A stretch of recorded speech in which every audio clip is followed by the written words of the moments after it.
So I was trying to come up with several different names, several different ideas, and my children picked it out. So Rooted Deep, it can be about family, and which this is about me and my boys. And so I let them decide, and it just happened to be the one that they loved the most was Rooted Deep. So, I wanted it to be, we're rooted deep in family. The plants are rooted deep. You want good roots on your plants.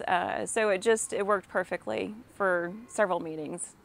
And I want my children to be involved with the greenhouse as well too. And so I wanted them to more or less pick it so they felt like they had something in it as well too, and they could be proud of it. We thought about, we actually didn't really think about it. It was, something and boys or Two Brothers Greenhouse. Thought about several different ideas, but in the end they decided on Rooted Deep. So.